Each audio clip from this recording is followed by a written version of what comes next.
হ'ব ৯৭১৭টা শিক্ষকৰ পদ।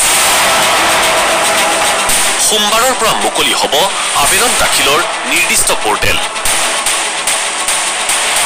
বিষয় অনুসৰি খালী পদৰ তালিকা প্ৰকাশ।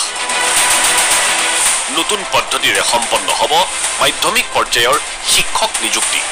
সম্পূৰ্ণ নতুন পদ্ধতিৰে ৰাজ্যত প্ৰথমবাৰৰ বাবে অনুষ্ঠিত হ'ব টেট কাম ৰিক্ৰুটমেণ্ট টেষ্ট। আৰু এই পৰীক্ষাত সৰ্বাধিক নম্বৰ লাভ কৰা পৰীক্ষাৰ্থীসকলে ৰাজ্যৰ বিভিন্ন শিক্ষানুষ্ঠানত খালী হৈ থকা শিক্ষকৰ পদৰ বাবে লাভ কৰিব বাছনি। অৱশ্যে ইয়াৰ বাবে শিক্ষক পদৰ চাকৰি প্ৰত্যাশীসকলে নিৰ্দিষ্ট প্ৰক্ৰিয়াৰে নিৰ্দিষ্ট পৰ্টেলত নিৰ্দিষ্ট পদৰ বাবে অনলাইন পদ্ধতিৰে দাখিল কৰিব লাগিব আবেদন। ইয়াৰ বাবে মাধ্যমিক শিক্ষা সঞ্চালকালয়ে অৰ্হতা সম্পন্ন প্ৰাৰ্থীৰ পৰা আবেদন বিচাৰি জাৰি কৰিছে বিজ্ঞাপন, লগতে মুকলি কৰিছে খালী হৈ থকা শিক্ষক পদৰ সংখ্যা। সেইমৰ্মে ৰাজ্যৰ বিভিন্ন শিক্ষানুষ্ঠানত খালী হৈ আছে সৰ্বমুঠ ৯৭১৭টা পদ। ইয়াৰে প্ৰাদেশিকৃত শিক্ষানুষ্ঠানৰ PGTৰ পদৰ সংখ্যা ১৩৮৫টা। চৰকাৰী উচ্চতৰ মাধ্যমিক বিদ্যালয়ৰ PGT পদৰ সংখ্যা হৈছে ১০২টা। প্ৰাদেশিকৃত উচ্চ মাধ্যমিক বিদ্যালয়ৰ স্নাতক শিক্ষক পদৰ সংখ্যা ৮০০৪টা আৰু চৰকাৰী উচ্চ মাধ্যমিক বিদ্যালয়ত স্নাতক শিক্ষকৰ খালী পদৰ সংখ্যা ২২৬টা। আৰু এই পদসমূহ পূৰণৰ স্বাৰ্থত মাধ্যমিক শিক্ষা সঞ্চালকালয়ে আবেদন গ্ৰহণৰ বাবে সোমবাৰৰ পৰা মুকলি কৰিব নিৰ্দিষ্ট পৰ্টেল। অহা ১৫ নৱেম্বৰ পৰ্যন্ত লাইভ হৈ থাকিব এই পৰ্টেলটো। অহা ২১ তাৰিখৰ পৰা আমি অনলাইন এপ্লিকেশ্যন লোৱা আসাম স্কুল এডুকেশ্যন বোৰ্ডে আৰম্ভ কৰিব। গতিকে অনলাইন আবেদন কৰাৰ পাছত এমাহমান সময় লাগিব, তাৰ পাছত পৰীক্ষা অনুষ্ঠিত হ'ব।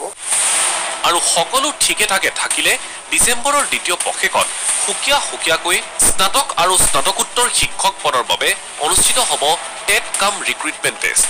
প্ৰথমবাৰৰ বাবে অনুষ্ঠিতব্য এই পৰীক্ষাৰ কেন্দ্ৰ থাকিব কেৱল কাছাৰ, ডিব্ৰুগড়, যোৰহাট, কামৰূপ, কামৰূপ মহানগৰ, কোকৰাঝাৰ, লখিমপুৰ, নলবাৰী আৰু শোণিতপুৰ জিলা। ইয়াৰ বাবে চাকৰি প্ৰত্যাশীসকলে বাছনি কৰিব পাৰিব পৰীক্ষা কেন্দ্ৰৰ স্থান। অৱশ্যে চাকৰি প্ৰত্যাশীসকলৰ বাবে থাকিব এখনি প্ৰশ্ন কাকত। পৰীক্ষাটো কমন, গতিকে এখন পেপাৰেই হ'ব। PGTৰ কাৰণে বেলেগ, GTৰ কাৰণে বেলেগ পৰীক্ষা হ'ব। অৱশ্যে টেট কাম ৰিক্ৰুটমেণ্ট টেষ্টতো থাকিব নেগেটিভ মাৰ্কিঙৰ ব্যৱস্থা। প্ৰতিটো প্ৰশ্নৰ ভুল উত্তৰৰ বাবে কৰ্তন হ'ব 0.25 নম্বৰ। আৰু মূৰকত প্ৰতিটো পদৰ বিপৰীতে দুগৰাকী প্ৰাৰ্থীয়ে নম্বৰৰ ভিত্তিত খচৰা তালিকাৰ বাবে লাভ কৰিব বাছনি। চূড়ান্ত তালিকাত প্ৰতিটো পদৰ বিপৰীতে এজনকৈ চাকৰি প্ৰত্যাশীৰ নামহে অন্তৰ্ভুক্ত হ'ব। এগৰাকী চাকৰি প্ৰত্যাশীয়ে যদি স্নাতক আৰু স্নাতকোত্তৰ শিক্ষক পদৰ দুয়োটা শাখাতেই বাছনি লাভ কৰে, তেন্তে তেনে চাকৰি প্ৰত্যাশীসকলৰ নাম স্নাতক শিক্ষক পদৰ বাবে যুগুত কৰা তালিকাৰ পৰা স্বয়ংক্ৰিয়ভাৱে কৰ্তনৰ ব্যৱস্থা থাকিব। খালী হৈ থকা পদসমূহ পূৰণৰ স্বাৰ্থতেই মাধ্যমিক শিক্ষা সঞ্চালকালয়ে এই পদক্ষেপ গ্ৰহণ কৰা বুলি অৱগত কৰে শিক্ষামন্ত্ৰী ডক্টৰ ৰণোজ পেগুৱে।